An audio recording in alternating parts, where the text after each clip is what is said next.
अब एक वर्ड आता है यहाँ पर जो अभी मैंने बोला भी था, स्क्रैप। इसको हम रेजिड्यू भी बोलते हैं। जब हमारी एसेट की वर्किंग लाइफ खत्म हो जाती है या फिर वो काम करने की स्थिति में नहीं रहती, मतलब उसको हम यूज नहीं कर सकते हैं, अब वो हमारे बिजनेस के लायक नहीं है, कि उसकी जो कैपेसिटी है वर्किंग वो बिल्कुल खत्म हो चुकी है। तो उसके बाद जो वो बचती है, मशीन थोड़ी ना कहीं चली जाएगी भाई, उसकी वर्किंग एबिलिटी ही तो कम हो जाएगी, लेकिन जो मशीन है वो तो वहीं रहेगी। तो वो उसे हम क्या कहेंगे, स्क्रैप या रेजिड्यू। जैसे एग्जाम्पल के तौर पर आप ले लीजिए कि कोई मशीन है, उसकी कीमत जो है वो 1,00,000 रुपए है। मशीन की कीमत 1,00,000 है और इसे आपने 5 साल यूज किया, 5 इयर्स।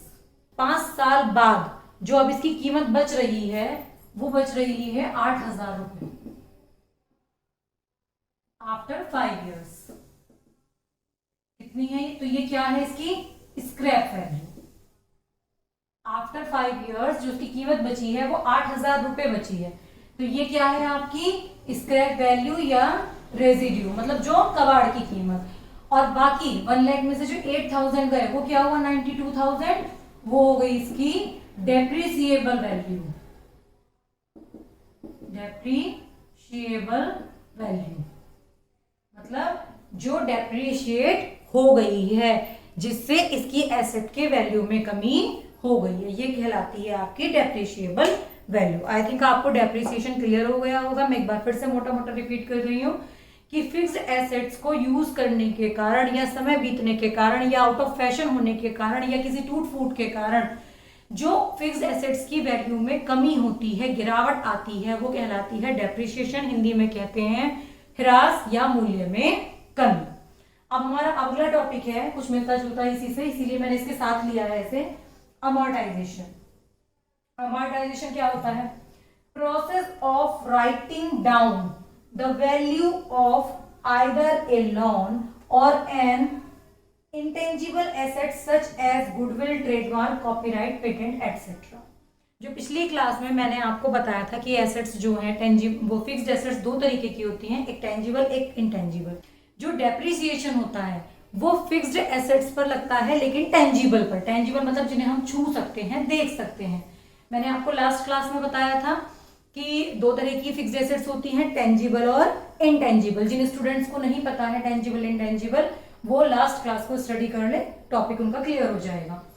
तो जो हमारा डेप्रिसिएशन लगता है वो लगता है फिक्स्ड टेंजिबल एसेट्स पर, ठीक। लेकिन जो अमोर्टाइजेशन होता है वो होता है आपका इंटेंजिबल एसेट्स का, या फिर जैसे आपने कोई लोन लिया है उसका। होता कैसे है? जैसे कि मान लीजिए आपके बिजनेस में गुडविल की वैल्यू दिखाई गई है, एसेट होती है गुडविल आपकी, फिक्स्ड एसेट्स, उसकी वैल्यू दिखाई है 1,00,000 रुपीज, ठीक। तो अब एक बात बताइए, गुडविल जो है कोई ऐसा सामान तो है नहीं जिसे आप किसी को ऐसे ही कह दे कि भाई आप मेरी गुडविल खरीद लीजिए और मुझे 1,00,000 रुपए दे दीजिए। It is not possible. सीधी सी बात है कि 1,00,000 रुपए की गुडविल आपने जो एसेट में दिखाई है वो आपके बिजनेस को बेनिफिट दे रही है, क्योंकि आपके बिजनेस की मार्केट में वैल्यू है। कस्टमर आपके बिजनेस के पास खींचा चला आता है बिकॉज ऑफ योर गुडविल। लेकिन वो जो एसेट के तौर पर रखी हुई है वहां पर उसकी कोई कैश वैल्यू नहीं है, वो सिर्फ दिखाई जाती है बैलेंस शीट में कि हमारे बिजनेस की ये गुडविल है। तो हम उसे कैसे अमोर्टाइज करते हैं? अमोर्टाइज का मतलब होता है धीरे धीरे खत्म करना। तो जैसे मान लीजिए कि हमने 5 साल का टाइम ले लिया, 1,00,000 रुपीज की गुडविल के लिए 5 साल का टाइम ले लिया, तो हमारी 1,00,000 रुपीज गुडविल है। हमने इसको 5 से डिवाइड कर लिया, कितना हुआ? 20,000 पर ईयर। अब ये 20,000 रुपीज हर साल 1,00,000 में से, जैसे ये 1,00,000 रुपीज हमने बैलेंस शीट में दिखाए होंगे, तो यहाँ पर 20,000 हर साल हम खत्म करते जाएंगे। तो अगले साल कितनी गुडविल बच जाएगी हमारी बैलेंस शीट में? 80। फिर उससे अगले साल हम 20,000 घटा देंगे तो कितनी बचेगी? 60। फिर नेक्स्ट ईयर में 20 घटा देंगे, कितनी बचेगी? 40। फिर नेक्स्ट ईयर में हम 20 घटा देंगे तो कितनी बचेगी हमारे पास? 20। और लास्ट में 20 घटा देंगे तो ये हो जाएगी आपकी फिनिश। कुछ नहीं बचेगा। 5 साल में आपने पूरी गुडविल अमोर्टाइज कर दी है। जैसे हम लोन लेते हैं तो लोन को हम बांट देते हैं ना किश्तों में, कि हम इतने साल में लोन को रीपे कर देंगे विद इंटरेस्ट। तो वो भी अमोर्टाइजेशन ही है एक तरीके का, यहाँ लिखा हुआ भी है आइदर ए लोन और an intangible asset.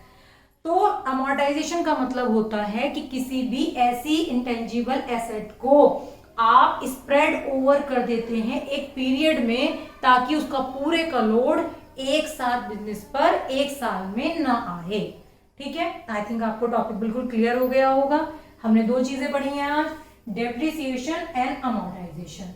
Depreciation fixed tangible assets पर लगता है और अमोर्टाइजेशन फिक्स्ड इंटेंजिबल एसेट्स पर लगता है। ठीक है, अब इससे अगला टॉपिक जो है मैं अगली क्लास में लेंगे। Thank you students.